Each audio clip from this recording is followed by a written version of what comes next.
नमस्कार। आपका बहुत बहुत स्वागत है हिंदी कहानियों के इस मंच पर। और आज मैं आपको काशीनाथ सिंह की लिखी हुई कहानी महुआ चरित्र सुनाने जा रही हूँ। ये थोड़ी लंबी कहानी है लेकिन बहुत ही फेमस कहानी रही है ये। इसमें एक लड़की के बारे में बताया गया है कि जब उसकी शादी नहीं होती लंबे समय तक तो वो कैसा फील करती है, और साथ में समाज के दोहरे मापदंड के बारे में भी बताया गया है। तो शुरू करते हैं कहानी महुआ चरित्र। जब तक समाज ऐसा है तब तक झूठ या छल ही हमारा अंतरिक्ष है। जब तक मैंने पढ़ाई ख़त्म नहीं कर ली तब तक प्यार की अहमियत मेरे लिए फुट नोट से ज़्यादा नहीं थी। ये मैं तब कह रही हूँ जब थीसिस जमा हो चुकी है। ऐसा नहीं कि मुझे प्रेमी नहीं मिले बातें भी की, पीछे भी पड़े, लेकिन उन्हें समझते देर नहीं लगी कि इस तरह की फालतू चीज़ों में मेरी कोई दिलचस्पी नहीं है। अगर करियर बन जाए तो करियर बन जाए तो इसके लिए सारा जीवन पड़ा है। थीसिस जमा करने के बाद मैं एकदम खाली, समय ही समय, काटे ना कटे। कोई कितना पढ़े उपन्यास, कविताएं और कहानियाँ। कोई कब तक देखे खिड़की से सड़क पर आते जाते आदमी।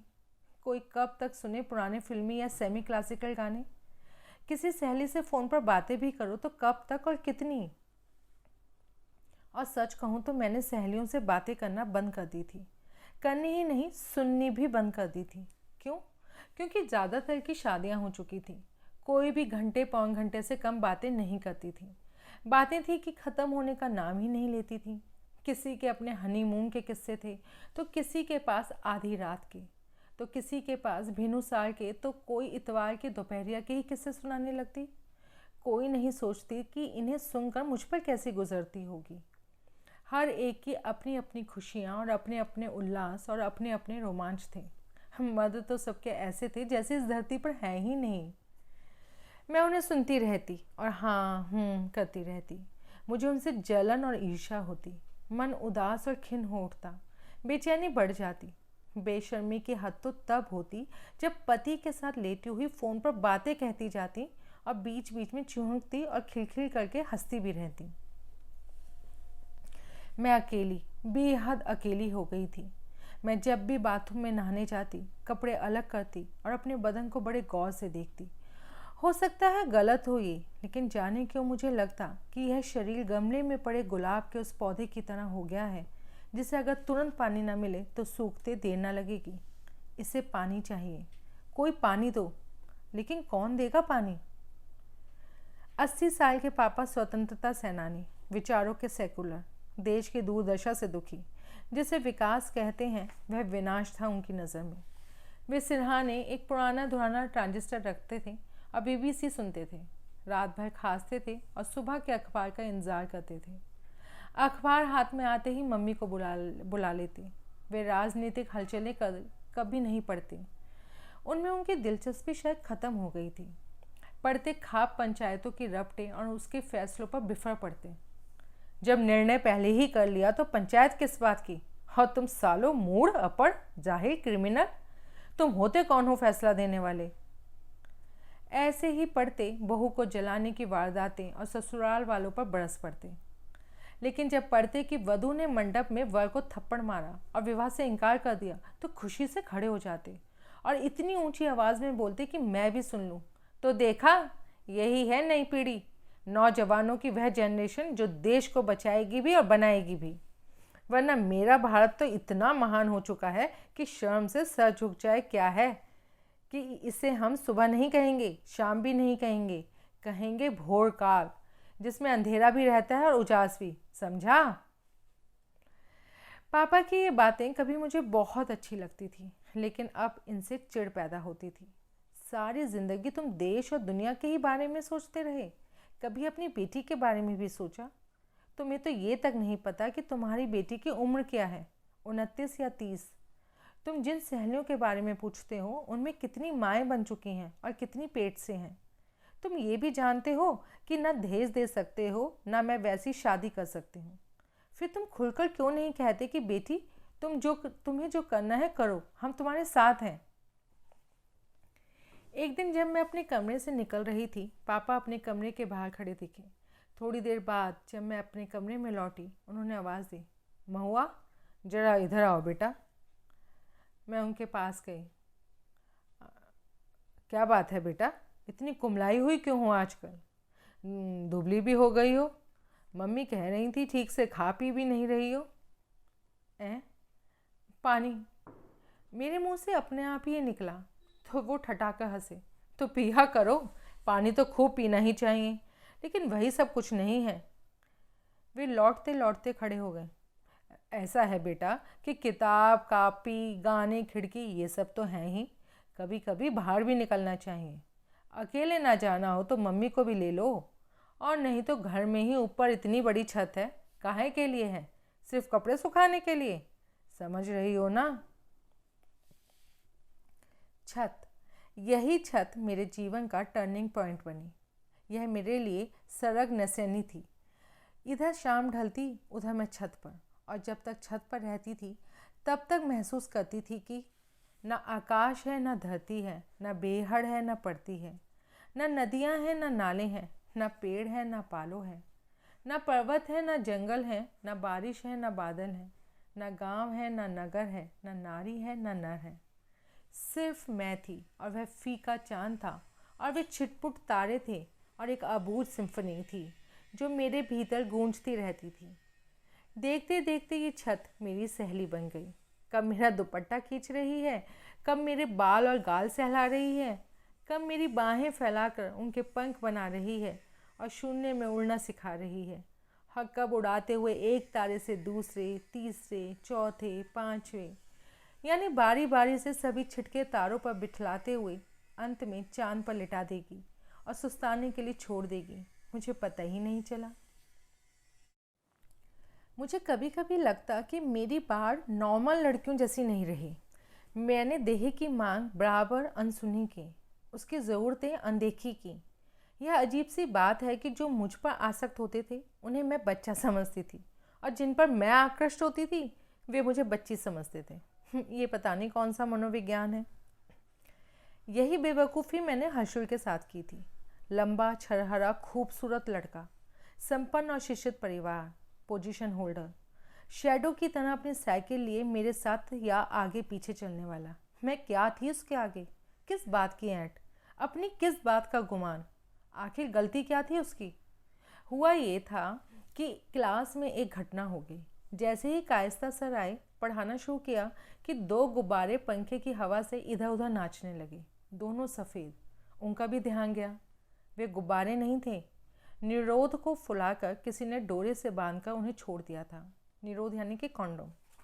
उनके ऊपर एक लड़की का स्केच बनाया गया था और लिखा था, आज की आवाज़, यूज़ एंड थ्रो, लड़की और निरोध समान है। हड़कंप मच गया था। कायस्ता सर ने गुब्बारे ऑफिस में भिजवा दिए और क्लास छोड़ दिया। उस दिन भी हर्षुल मेरे साथ यूनिवर्सिटी के गेट तक आया, आहत और दुखी। वह कुछ बोलता नहीं था, लेकिन मुझे प्यार करता था। उसने कहा, चलो कहीं बैठें, चाय पिएं। मेरा दिमाग खराब था। उसका साथ आना अच्छा नहीं लगा। मैंने साइकिल रोकी और उसे देखने लगी। वो सीधा साधा सरल। अच्छा ये बताओ, भावना नाम की कोई चीज़ नहीं होती क्या? सुनो, अब तुम जाओ, आगे से कभी ना आना मेरे साथ, समझे? और ना ही मेरे साथ चलना, ना बातें करना। Good bye. जाने किस मूड में कहा और चली आई। उसकी गलती क्या थी? मैं सोचती और पछताती रही। सोचा कि अगले दिन सॉरी बोल दूंगी, अब बात खत्म। लेकिन वह 3 दिनों तक डिपार्टमेंट नहीं आया। चौथे दिन आया तो बुझा बुझा सा, उस बच्चे की तरह जिसका खिलौना टूट गया हो। पीरियड ख़त्म होने पर वह डरा डरा मेरे पास आया और बोला, महुआ, पता चला उस लड़के का? किस लड़के का? अरे उसी गुब्बारे वाले का। वो उत्साहित हो उठा। मुझे गुस्सा आ गया। तुम्हारा दिमाग खराब है? इस क्लास में 30 लड़कियां हैं, अकेली मैं नहीं। मुझे क्या लेना देना उस लड़के से? मन खट्टा हो गया। मैं फिर कुछ नहीं कह सकी। अंतिम बार इम्तिहान ख़त्म होने के बाद मेरे पास आया। महुआ, मैं रिसर्च नहीं कर रहा हूँ, निश्चिंत रहो। पुणे जा रहा हूँ मैनेजमेंट करने। ये लो। उसने एक चिट पकड़ाई। पछताओगे सुनो हो ये बस्ती उजाड़ की। ये चिट आज भी मेरे पास पड़ी है। इधर जाने क्यों मुझे अक्सर वह हॉन्ट करने लगा था। तब से 4 साल हो गए रहे थे। हो सकता है पढ़ाई के दौरान ही प्लेसमेंट हो गया हो और घर बसा कर मस्ती मार रहा हो। लेकिन उसकी याद क्यों आने लगी इतनी? क्या इसलिए तो नहीं कि एक अवसर था और मैंने उसे गंवा दिया? अगर सावन का मतलब घंघोर घटाएं, झमाझम बारिश, बिजली की चमक और तड़क, धरती की हरियाली, बागों में झूले और कजली है, तो समझिए सावन आया ही नहीं था उस बरस। बादल आसमान में ऐसे आते थे जैसे मटर गश्ती करने निकले हों। एक तरफ से आए, थोड़ी देर कहीं ठहरे, फिर कहाँ चले गए पता नहीं। लेकिन पिछले 2 दिनों से भयानक बदलाव आया था उनमें। वे काले और भारी और डरावने तो दिख ही रहे थे, बड़ी हड़बड़ी में थे। बीच बीच में भागते हुए ऐसी गर्जना करते थे जैसे पृथ्वी को धमकी दे रहे हों। इन्हीं दिनों एक पीजी महिला महाविद्यालय के मैनेजर का मुझे बुलावा मिला। हुआ ये था कि मैंने हर कॉलेज में अपना बायोडेटा भेज रखा था, ये उसी का नतीजा था। मौसम बाहर निकलने का नहीं था, लेकिन गई मैनेजर के पास और लौटी तो खुशियों का खजाना लेकर। आते ही खिड़की के पास पड़ी आम चेयर पर लेट गई और खो गई सपनों में। सपना टूटा बिजली की कड़क और मेघों की घनघन में से। देखा तो खिड़की से आई बौछारों से भीग चुकी हूँ। किसी की पुकार सुनाई पड़ रही थी लगातार, महुआ महुआ। ये आवाज़ मेरी सहेली छत की थी। मैं उसी भीगी साड़ी और ब्लाउज में सीढ़ियों से ऊपर भागी और छत पर पहुंचते ही दरवाजे की सिटकनी बंद। आसपास के मकानों के मुकाबले हमारे मकान की छत ऊंची थी, छत भी और रेलिंग भी लगभग गले की ऊंचाई पर। हम दूसरों को उनकी छत पर देख सकते थे, लेकिन दूसरे हमें नहीं। और इस मूसलाधार बारिश में तो जहाँ सड़क पार का बरगद तक धुंधला दिखाई पड़ रहा था, वहाँ आदमी जंग के नजर आने का तो सवाल ही नहीं। मैं टिन के शेड में अपना बचाव करती थोड़ी देर खड़ी रही। हवा बौछारें मार रही थी, टिन शोर मचा रहा था और मोटी मोटी बूंदें छत पर असंख्य बुलबुलें बना रही थी। जाने कहाँ से मन में आया कि अगर छत से पानी के निकास का रास्ता कुछ देर के लिए बंद कर दें तो छत बुलबुलों से भर जाए और मैं खूब छपाक छैयाँ करूँ। यह हवा के झकोरों का असर था, या बौछारों का, या मौसम का, या मेरे अपने दिल का, कि मैं अपने बस में नहीं रही। लगा कि हवा के झोंकों से आई हुई बौछारें मानो बारिश के हाथों जो घुमरी खेलने के लिए मुझसे जिद कर रही हूँ। मैंने अपने कपड़े ऐसे उतार फेंके जैसे नोच रही हूँ और छत पर छप छप चक्कर काटती हुई निढाल होकर पानी में लेट गई। बूंदें अंग अंग पर छर्रों की तरह चोट कर रही थी। खासतौर से छातियों, जांघों और पेट पर पड़ती थी तो जी छनछना जाता था, लेकिन रोमांच भी होता था। आखिरकार जब सहा नहीं गया तो घुटनों पर सर रख कर बैठ गई, आंखें मूंदे। पानी मेरे मुंह से निकला और चौंक गई। Water water everywhere, not a drop to drink. याद आया सहसा कि अपने को ठीक से देखे जाने कितने बरस हो गए। इस बीच हिम्मत ही नहीं हो रही थी कि कौन जाने सब कुछ ढलान पर हो। मैंने आंखें खोली और नज़र नज़दीक की जांघें दबाती छातियों पर गई। देखकर संतोष हुआ, अभी भी वैसी ही है, तनी हुई। सर घुमाकर पीछे देखा, भरे भरे गेहूं नितंबों की ओर। तो याद आया वो लड़का जो संगीत महाविद्यालय वाली रोड पर मेरे पीछे पीछे आ रहा था। उसने अपने साथ चलने वाले लड़कों को डांट कर कहा था, जरा चुप रहो, इस वक्त मेरे आगे एक ही साइज के 2 तबले चल रहे हैं, मन कर रहा है इन्हें बजा करके देखूं। मुझे ये बात क्या याद आई कि शर्म से मेरी आंखें बंद हो गई। बारिश में कोई फर्क नहीं आया था, बस हवा थम गई थी और बूंदों की मार तेज हो गई थी। मैंने कपड़े पहने और सहेली से विदा ले ली। झांक कर देखा तो मम्मी पापा अपने कमरे में गुमसुम बैठे हुए थे। ऐसा कम होता था। वे मुझे देखते रहे, फिर बोले, बैठो। कुछ खास है क्या? सुशांत का फ़ोन आया था। सुशांत मेरा भाई, 4 साल छोटा, गुड़गांव की किसी कंपनी में काम करता था 2 साल से। घर से कोई संबंध नहीं रखता। बीच बीच में कभी कभार फ़ोन करता था, वह जानने के लिए कि बवाल टला या अभी बना हुआ है। बवाल माने पापा मम्मी। पापा उसे बिल्कुल पसंद नहीं करते थे, लेकिन जब कभी आ जाता था तो उसकी सुख सुविधा के लिए परेशान और बेचैन हो उठते थे। उसने शादी कर ली पिछले महीने। ये तो खुशी की बात है। लड़की भी अच्छी थी, प्यारी गुड़िया जैसी। तुमने कहाँ से देखा? आपने भी देखा था, नहीं आया था पिछले साल उसे लेकर? ये वो तो नहीं, कोई दूसरी है, बलविंदर कौर। जो भी हो पापा, खुशी की बात है। बड़ी बहन कुंवारी बैठी रहे और वह शादी कर ले, ये खुशी की बात है, मम्मी बोली और बहुत ही रुआसी स्वर में बोली। मम्मी, हर कोई अपनी सुविधा देखता है, दूसरों की नहीं। मेरे लिए भी आप दोनों को चिंता करने की ज़रूरत नहीं। वे मुझे देखते रह गए। जब चलने लगी तो पापा की आवाज़ सुनाई पड़ी। 21 तारीख को आ रहे हैं वो लोग हमारा आशीर्वाद लेने। देता हूँ आशीर्वाद, आओ तो सही। पता है क्या देंगे आप? मैं हंसकर रह गई। 21 की सुबह ही आ गए सुशांत और बलविंदर। मेरे कमरे के बगल में उनका कमरा था। बीच में ही बाथरूम था, दोनों कमरों से जुड़ा। इधर मैं, उधर वे। बहू को देखने के बाद ही पापा मम्मी का चेहरा उतर गया था। उन्होंने और मैंने भी सोचा था कि आम पंजाबी लड़कियों की तरह बलविंदर भी गोरी, लंबी, खूबसूरत और सुघड़ होगी, लेकिन ये औसत कद की दोहरे बदन की लड़की थी, शायद सुशांत से उम्र में बड़ी भी। वह उसी कॉल सेंटर में 3 साल पहले से काम कर रही थी जिसमें सुशांत था। पापा तो चुप्पी मारे हुए थे, लेकिन मम्मी बेचैन थी। जब भी मुझे देखती पूछे बगैर ना रह पाती। समझ नहीं आता क्या देखकर शादी करी इसने। मेरी मुश्किल दूसरी थी, और वो ऐसी थी कि मैं किसी से कह भी नहीं सकती थी और कहीं भी नहीं जा सकती थी। उन्हें मेरे बड़े होने का कोई लिहाज नहीं था। उन्हें पता था कि बाथरूम में जो भी खटापटा करेंगे मुझे सुनाई पड़ेगा। फिर भी उन्हें कोई परवाह नहीं थी। ये भी चिंता नहीं थी कि मुझे भी नहाना धोना है। वे नहाने के लिए साथ ही बाथरूम में घुसते। फिर प्रेम कलह शुरू हो जाता। कभी साबुन के लिए, कभी बाल्टी के लिए, कभी डब्बे के लिए, कभी शावर के लिए धक्का मुक्की, छीना झपटी। कभी ये नहीं वह सोप, यहाँ नहीं वहाँ, ऐसे नहीं वैसे। सहसा खामोशी और फिर सहसा एक साथ ठाके। कभी फुसफुसाहट, कभी चीख। 2 दिन देखने सूखने के बाद तीसरे दिन से उनके बाथरूम में घुसते ही बाहर चली जाती अपने कमरे से। लेकिन रात का कुछ भी नहीं कर सकती थी। आधी रात होते ही बलविंदर की मॉर्निंग शुरू हो जाती थी। उसके विदा होने से एक दिन पहले जाने क्या सोचकर मम्मी ने रहस्यपूर्ण ढंग से पूछा, एक बात बताओ, इसने शादी तो सचमुच की है ना?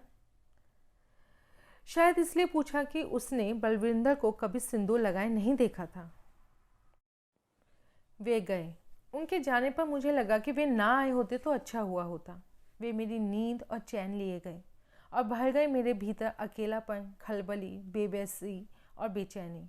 ये बेचैनी उस वक्त पागल कर देती जब मैं कल्पना से एक सुगठित जिस्म तैयार कर लेती और जैसे ही उस पर एक चेहरा रखना चाहती, चेहरा मेरे भाई सुशांत का चला आता। बहुत काटा पीटा, बार बार डस्टर घुमाया, कालिक पोती, फिर भी वही चेहरा। मैं विक्षिप्त होने लगी थी, सच डिप्रेशन में चली गई थी जैसे।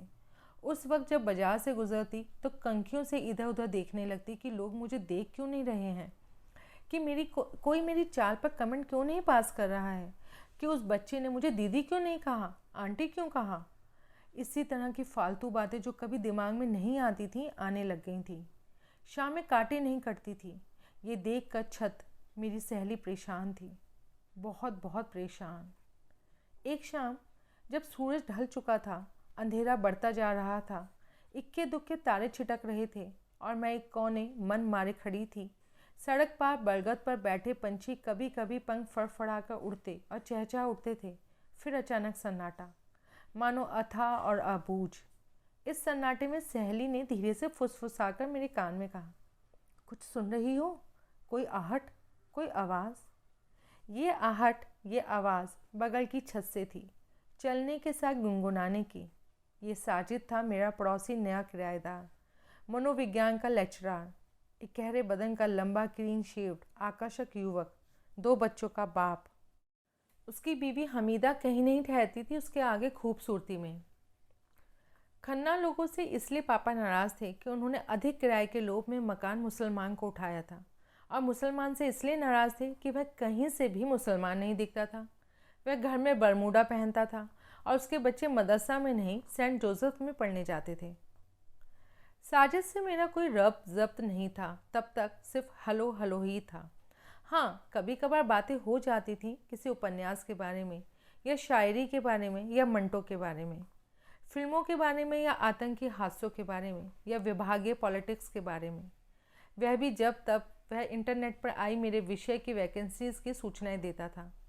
मैं चोल कदमों से बाउंड्री के पास खड़ी हो गई और सुनने लगी गुनगुनाने को। वह गुनगुनाते गुनगुनाते स्टूल खींचकर बैठ गया और धीमे सुर में गाने लगा। गज़ल जफ़र की थी और बहुत मशहूर। उम्रे दराज मांग के लाई थी 4 दिन, 2 आरजू में कट गए 2 इंतज़ार में। वह पूरी गज़ल गाता रहा और मैं सुनती रही छल छलाई आंखों से। मैंने कई बार सुनी थी ये गज़ल, लेकिन ऐसी सौंधी भीकी सी बेबस करने वाली दर्द भरी आवाज़, ऐसी खलिश, इतनी कशिश मैंने कभी नहीं महसूस की थी। मैंने साजिद को देखा, स्टूल पर खामोश बैठी सूने फर्श को देखते हुए। मैंने बुढ़ापे के जफ़र की तस्वीर देखी थी, लंबी दाढ़ी वाली। मुझे लगा काली दाढ़ी लगा दी जाए तो जवानी का जफ़र ऐसे ही रहा होगा जैसे साजिद है। आप गाते भी हैं? वो भी इतना अच्छा, नहीं पता था। वह चौंका और कुछ देर चुप रहा, फिर शर्माते हुए बोला, अच्छा तो क्या, बस गा लेता हूँ। कहाँ से सीखा संगीत? यहाँ से। उसने मुस्कुराते हुए दिल के पास उंगली रखी। उस रात साजिद पहली बार मेरे सपने में दाखिल हुआ इस डायलॉग के साथ, कब तक इंतज़ार करूँ महुआ, आखिर कब तक? और आखिर मुझे वो चेहरा मिल गया जिसके लिए मैं परेशान थी। कल्पना के धड़ पर बगैर दाढ़ी जवानी के जफ़र का चेहरा। बहुत इंतज़ार नहीं करना पड़ा, ना उसे ना मुझे। उसने एक दिन कहा संकोच के साथ, मुझे 8-10 दिन के लिए हैदराबाद जाना है। देखा है हैदराबाद? मैंने चार मीनार, गोलकुंडा, सालार म्यूज़ियम वगैरह का नाम ज़रूर सुना था, पर देखा नहीं था। चल सकती हो? मैं चुप रह गई। उसने एक शाम चुपके से मेरे हाथ में टिकट पकड़ा दिया। मैंने टिकट देखा, हमीदा बेगम, उम्र 30, A1। ये तो हमीदा भाभी के नाम है। आप ही हैं हमीदा बेगम, इसके सिवा और कोई सूरत नहीं थी। मैं सोच में पड़ गई। स्टेशन अलग अलग पहुंचेंगे, साथ में नहीं, बाकी अपना देख समझ लीजिएगा। मेरे अंदर धुकधुकी शुरू हो गई। डर, उत्तेजना, रोमांच, चिंता, जोखम, विद्रोह, इन सब की मिली जुली धुकधुकी। और डर ये भी कि कहीं अखबारों में ये समाचार आ गया कि एक मुसलमान युवक हिंदू लड़की को भगा कर ले गया तो नगर में दंगे से कोई नहीं रोक सकता। कौन जाने मम्मी पापा थाने पहुंच जाएं और गुमशुदगी की रिपोर्ट लिखवा दें। मैं ठीक से जानती भी तो नहीं कि आदमी कैसा है। कोई ज़रूरी तो नहीं कि जो अच्छा लगता हो या दिखाई पड़ता हो वो अच्छा भी हो। और उसका बिगाड़ना भी क्या है? 2 बच्चों का बाप है, बीवी है, नौकरी है। तलाक की नौबत ही आ जाए तो दे ना दे कौन जाने। दे भी दे तो मेरा क्या बनेगा? ये और इस तरह की ढेर सारी दुविधाएं थी जो मुझे मथ रही थीं। दूसरी तरफ मेरी सहेली थी जिसकी चारों भुजाओं के बीच मैं खुद को सुरक्षित महसूस करती आ रही थी। वो बार बार कह रही थी, लड़की, ये तुम्हारा भ्रम है। तुम इनमें फड़फड़ा सकती हो, उड़ नहीं सकती। जिन दीवारों में तुम घिरी हो उन्हें सिर्फ हथौड़े ही तोड़ सकते हैं, और ये तो सिर्फ सेंध है। पड़ोसी निंदा पापा मम्मी की बातचीत का प्रिय विषय था। हर रोज़ पापा एक फलांग की वॉक पर निकलते थे। कभी उन्हें बरामदे में खड़ी हमीदा दिख जाती थी, कभी बच्चों के साथ स्कूल बस का इंतज़ार करता साजिद। बकरे की टांग की नली तो रोज़ ही उन्हें साजिद के घर के आगे दिख जाती थी। फिर तो उनके लिए दिन भर के सुख चैन के लिए इनमें से कोई एक ही चीज़ काफ़ी होती थी। पहले मैं साजिद लोगों का पक्ष ले लिया करती थी, लेकिन जब से हैदराबाद की बात आई थी तब से या तो चुप लगा जाती थी या उनकी हाँ में हाँ मिलाने लग जाती थी। मैं उस दिन का इंतज़ार कर रही थी जिस दिन गुड़गांव से बलविंदर का फ़ोन आना था। हफ्ते में एक दिन उसका फ़ोन आता और वह सिर्फ एक वाक्य बोलती, मम्मी आपकी बहुत याद आती है। ठीक, अब रखूं? इस दिन मम्मी बहुत खुश रहती। उस दिन वह खुश थी और किचन में बैठी तोरी काट रही थी सब्जी के लिए। मैं तो परेशान हो गई हूँ माँ, समझ में नहीं आता क्या करूँ। आटा गूंथते हुए मैं बोली, क्या बात है बता तो। अरे नहीं है, वो गार्गी इन दिनों आगरा में है, वहीं पोस्टेड है उसका पति। कहती है 8-10 दिन के लिए आ जाओ तो भेंट भी हो जाए और आगरा, फतेहपुर सीकरी, मथुरा, वृंदावन, गोकुल सब दिखा दूँ। फ़ोन पर फ़ोन तंग करके मारा है उसने मुझे। कौन गाएगी? लो, उसे भूल भी गई। घंटों बातें करती थी मैं उससे। वो तो विनीता थी ना, रीवा वाली। अरे एक ठिगनी मुटल्ली लड़की नहीं थी? ऐसे तो जनी कितनी सहेलियां थी तुम्हारी। क्या हो गया तुम्हें, बहुत भूलने लगी हो इधर? फिर तो तुम्हें ये भी याद नहीं होगा कि 1 तारीख को मुझे ज्वाइन करना है दयानंद महिला महाविद्यालय में। अरे नहीं, ये कैसे भूल सकती हूँ। माँ ने परात की ओर देखते हुए कहा, ज़्यादा नहीं, बस 10 लोइयाँ बनाओ, बच जाए आटा तो फ्रिज में रख देना।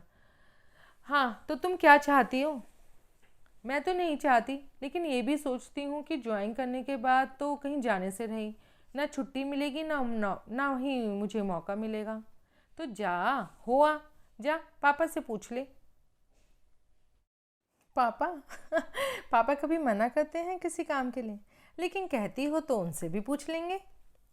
पापा ने सुना तो खुश मम्मी को समझाते हुए कहा, देखो ना, ये तुम्हारी बुढ़िया है ना, बच्ची की कोई बराबर देखभाल के लिए साथ रहे, और आज तो लड़कियां अकेले अमेरिका यूरोप तक हो आती हैं। आगरा क्या चीज़ है। और हाँ बेटा, महुआ, दूसरे तीसरे दिन फ़ोन करके बता दिया करना कि सब ठीक ठाक है। मैं भी गया था एक बार आगरा, बस ताजमहल देख कर चला आया। यही गलती हुई, बहुत सी चीज़ें हैं वहाँ देखने की, तुम सब देखना। मैं आश्वस्त हुई कि मेरी बातों पर किसी को शक नहीं है। घर छोड़ने से 2 दिन पहले मैंने सबको सूचना दे दी कि गार्गी ने टिकट भेज दिया है।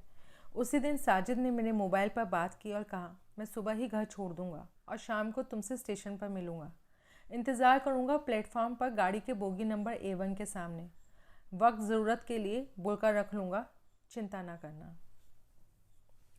साजिद मेरा प्यार नहीं था, एक सम्मोहन था, सिर्फ सम्मोहन। मैं उसके गले और आवाज़ की दीवानी थी, उसकी कला की मारी। वह बेगम अख्तर को भी गाता था, मेहंदी हसन को भी, और मुकेश तथा रफ़ी को भी। यहाँ तक कि वह पुरुष नारी स्वर में एक ही साथ ड्यूएट भी गा लेता था, समान दक्षता के साथ। आज के गानों और फ्यूज़न से उसे चिढ़ थी। उसके सुर के आरोह अवरोह डोल की तरह थे जिन पर मैं झूलती थी। और मैं, ये मानी हुई बात है कि कोई लड़की चाहे कितनी सुंदर हो, अपने सौंदर्य को लेकर हमेशा संदेह में रहती है कि वह ज़रूरत से ज़्यादा लंबी और दुबली है, छातियाँ छोटी हैं कि कमर मोटी है, जांघें भरी भरी नहीं हैं, बाहें सूखी लकड़ी जैसी हैं। वे चाहती हैं कि कोई हो जो सिर्फ इतना भर कह दे कि नहीं, तुम्हारे जैसी खूबसूरत लड़की मैंने कभी नहीं देखी। मेरे लिए यह कोई साजिद था। ये संयोग ही था कि ये साजिद था, वरना वह शिशिर या शशांक या शुभम कोई भी हो सकता था। शर्त बस ये थी कि किसी न किसी वजह से वह मुझे भी अच्छा लगना चाहिए था। घर की माली हालत और करियर की चिंता ने कभी एहसास ही नहीं होने दिया कि मैं भी औरत हूँ, मेरी भी देह है, उस देह की अपनी ज़रूरतें हैं, मांगे हैं, भूख है। और अब जब 29 की उम्र पार कर रही हूँ तो मुझे क्यों लग रहा है कि यह तो यौवन आया ही नहीं था या आकर चला गया। अगर वह अभी बना हुआ है तो आंखों के नीचे झाइयाँ क्यों हैं, छातियाँ ढली ढली सी क्यों लगती हैं, गले के नीचे रेखाएं क्यों खिंच रही हैं। सिर्फ कमर और जंघाएं थीं जो इस बदलाव से इनकार कर रही थीं। मुझे भी एक कोई की सख्त ज़रूरत महसूस होने लगी थी जो इस बदलाव को झुटला दे और साबित कर दे कि मैं औरत हूँ और किसी भी पुरुष को मर्द बनाने की दक्षता और क्षमता रखती हूँ। सच कहें तो इस कोई की ज़रूरत मुझे उसके लिए नहीं, अपने लिए थी। और यह साजिद, मेरा पड़ोसी, 2 बच्चों का बाप साजिद मेरा कोई हुआ, और इसे मेरे मन ने स्वीकार किया तो इसलिए कि इसमें एडवेंचर के साथ थ्रिल भी शामिल था, और वह जीवन ही क्या जिसमें थ्रिल ना हो। हैदराबाद से वापसी हुई 12वें दिन सुबह सुबह जैसे ही मेरा टेम्पो घर के सामने रुका, मम्मी दरवाजे पर खड़ी दिखी। महुआ, मैं मारे खुशी के चिल्लाई, अरे देखो तो महुआ आ गई। ये 12वां दिन था जब मैंने महुआ सुना, अपना नाम। मैं इस बीच हमीदा, हमीदा बेगम, हमीदा भाभी थी। भूल गई थी कि मैं महुआ हूँ। घर में घुसते ही मैंने पापा को आगरे के पेठे का पैकेट दिया। जब दूसरे दिन आने की योजना के साथ साजिद इलाहाबाद स्टेशन पर उतरा था तो मैंने इसे खरीदा था। पापा हंसे, कितनी बेवकूफ़ हो तुम, उतनी दूर से इसे ढोकर लाने की क्या ज़रूरत थी, ये तो अब हर जगह मिलता है। मम्मी मुझे पूरे ध्यान से देखी जा रही थी, बहुत ध्यान से, इतने ध्यान से कि मैं अंदर से काँप उठी। कहीं नहीं संदेह तो नहीं। उनकी आंखों में आंसू थे। बोली, कितनी दुबली हो गई तू इतने ही दिन में, चेहरा उतर गया है, खाने को नहीं मिलता था क्या? मम्मी, तुम सोच नहीं सकती मेरे दौड़ धूप के बारे में। सुबह 7 बजे निकलते थे और लौटते थे रात में, कभी 10 बजे, कभी 11 बजे। ना ठीक से खाना पीना, ना सोना। गार्गी का तो बुरा हाल था, साथ में 1.5 साल का बच्चा, और ऐसा जिद्दी कि पूछो मत। क्यों? उसे देखने के लिए घर में सांस नहीं थी क्या? थी, क्यों नहीं, लेकिन हफ्ते भर पहले ही चली गई थी गांव। ससुर को वायरल हो गया था।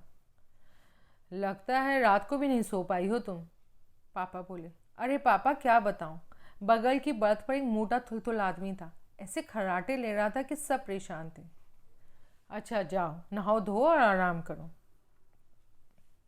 कैसा आराम और कहाँ का आराम, जब चीज़ें खुली ना हो, ढकी तुपी रह गई हों, और वह घर लौट आया हो, और लौट ही ना आया हो, शाम ढलते ही छत पर बैठ गया हो और मनुहार के साथ डूबकर गाने लगा हो, हमने अटरिया पे आ सावरिया, देखा देखी बलम हो ही जाए, तब कैसा आराम और कैसा चैन। लेकिन चैन से ही रहना है अब। सुबह इलाहाबाद में ही उससे विदा लेते हुए मैंने प्लेटफॉर्म पर कह दिया था, देखो आज के बाद ना मुझे तुम पहचानते हो ना मैं तुम्हें, बस सारा कुछ यहीं ख़त्म। वह आश्चर्य से मुझे ताकता रहा, जबकि रात हमने एक साथ गुजारी थी ट्रेन में एक ही बर्थ पर। रात का 1 बज रहा था जब मेरी नींद टूटी। मुझे लगा मेरी पिंडलियों पर कोई चीज़ रेंगती हुई आगे जांघों की ओर बढ़ रही है। फिर महसूस हुआ कि उंगलियां हैं। मैंने देखा कि मेरे बगल की दोनों बर्थें खाली हैं। साजिद ऊपर की बर्थ पर था। जाने कब मेरे कंबल में पाँवों की तरफ घुस आया था। मैंने आहिस्ता उसे अपने ऊपर खींच लिया था। जब मैंने कहा, वह आश्चर्य से मुझे देखता रहा। मैं अपनी बोगी में चली आई थी। कहना आसान था, निभाना कठिन। आखिर साजिद मेरे यौवन का ही नहीं, मेरे जीवन का पहला पुरुष था। उसे भुलाना और ना पहचानना कितना मुश्किल है, ये नहीं जानती थी। फिर भी मैंने खुद से लड़ते रहने का निश्चय किया। साजिद मुझसे 10 साल बड़ा था। मैं उसके 10 साल बाद धरती पर आई थी। ये 10 साल बहुत होते हैं बदलाव के लिए। 10 साल में वसुधा भूमंडल हो जाता है और प्यार कूड़ेदान का कचरा। उसकी जगह डस्टबिन हो जाती है, दिल नहीं। पहला महीना बीत गया। जब दूसरा महीना भी गया और पीरियड्स नहीं आए तो माथा टंका। याद आया कि इस तरफ उस समय ध्यान क्यों नहीं गया था। उसने कोई सावधानी नहीं बरती तो नहीं बरती, मुझे तो बरतनी चाहिए थी। सोचना शुरू किया तो सोचती चली गई और लगा कि दिमाग फट जाएगा। 2 शब्द हथौड़े की तरह दिमाग पर घातक चोट कर रहे थे लगातार, कुंवारी माँ और मुसलमान बाप। मन में ये भी आया कि क्यों ना शादी ही कर लें, लेकिन उसमें भी पेंच ही पेंच। फिर वह पहले से ही 2 बच्चों का बाप, और कौन जाने मैं कहूँ भी तो वह इनकार कर दे कि जब गई थी तो भुगतो, मुझसे मतलब, तुम ना चाहती तो ज़बरदस्ती थोड़ी ले जाता। इधर मैं पागल हो रही थी, उधर वह छत पर मटर गश्ती करते हुए गुनगुना रहा था। मन कर रहा था कि दीवार फांद कर जाऊँ और उसका मुंह नोच लूँ। बीच बीच में ऐसा भी ख्याल आता, और जब आता तो मैं जोश और उत्तेजना में कांपने लगती। क्यों ना मैं धर्म और जाति और ऊंच नीच के पछड़े में घुटते इस समाज के आगे एक मिसाल पेश करूं और एक नए कबीर को जन्म दूं, जिसका ना कोई मजहब हो ना जाति, जो सिर्फ और सिर्फ मनुष्य हो।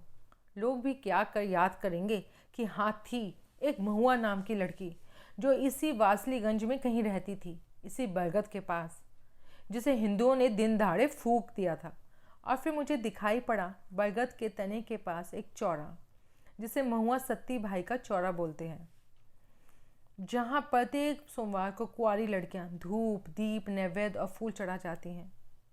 मगर यहाँ भी एक खूंखार लेकिन खड़ा था, और वह यह कि जन्मा तो दूंगी कबील को, लेकिन वह रहेगा कहाँ, जिएगा कैसे, खाएगा पिएगा क्या, पढ़ेगा लिखेगा कैसे। और अगर उसे मेरे ही भरोसे यह सब करना है तो कौन देगा मुझे नौकरी। मिल भी जाए तो छिन गई समझो, झाड़ू पोछा के लिए भी कोई नहीं लेगा, क्योंकि मुझसे उनके मर्दों की नीयत को खतरा होगा। ये आने वाले दिनों की भयावह तस्वीर थी जो रात दिन मेरी आंखों के आगे नाच रही थी। गनीमत थी कि गर्भ का असर अभी भूख तक ही था, मिचली और कै तक नहीं। मम्मी को चिंता थी भूख की। भूख क्यों नहीं लग रही है, कुछ खाती पीती क्यों नहीं। एक बार पूछा भी कि पीरियड तो ठीक से आ रहा है। बताया कि उसकी फिक्र मत करो, सब ठीक है। पापा को संदेह था कि जॉन्डिस है, किसी दिन डॉक्टर को दिखाओ और दवा ले आओ। मेरी चिंता दूसरी थी। लक्षण बाहर आए, भेद खुले, हंगामा हो घर में, इससे पहले ही जो करना हो कर लो। जितनी देर होगी उतनी ही समस्याएं बढ़ेगी। दवा दारू में समय बर्बाद करने के बजाय मैंने सफाई कराने का फैसला कर लिया। नगर के बाहरी हिस्से में एक लेडी डॉक्टर का नर्सिंग होम था, आशा गुप्ता जच्चा बच्चा केंद्र। वहाँ किसी परिचित के होने की कोई गुंजाइश न थी। संकट था तो कुंवारी होने के कारण मनमानी फीस का और टाल मटोल का। मैंने माँ के सिंदूरदान से चुटकी भर सिंदूर लिया, जिसे नर्सिंग होम में घुसने से पहले मांग में भरना था और ये बता देना था कि क्योंकि हस्बैंड और हम दोनों जॉब में हैं और घर पर देखभाल करने वाला कोई नहीं, इसलिए अभी बच्चा नहीं चाहते। चलते समय मम्मी से कहा, कॉलेज में प्रिंसिपल से मिलना है, फिर वहाँ से प्रज्ञा शर्मा के यहाँ। उसे नहीं जानती तुम। लंच उसी के साथ करना है आज। शाम को 7-8 बजे तक आ जाऊँगी और परेशान ना होना। लौटी तो थकी मांदी, पेट खाली और हल्का हल्का दर्द। पाँव सीधे नहीं पड़ रहे थे, लेकिन चेहरे पर निश्चिंतता और संतोष। किसी तरह तैयार हुई थी डॉक्टर, क्योंकि गर्भ पहला था। मम्मी ने सूचना दी कि कोई हर्ष आया था। देर तक इंतज़ार किया। किसी होटल में ठहरा है, कल फिर आएगा। अकेले थे या परिवार के साथ? परिवार कहाँ है उसका? मैं चौंक कर खड़ी हो गई। अभी तक शादी नहीं की? कह तो यही रहा था। कमरा अंदर से बंद करते हुए मम्मी से कहा, मैं खा पी कर आई हूँ और सोने जा रही हूँ, डिस्टर्ब मत करना।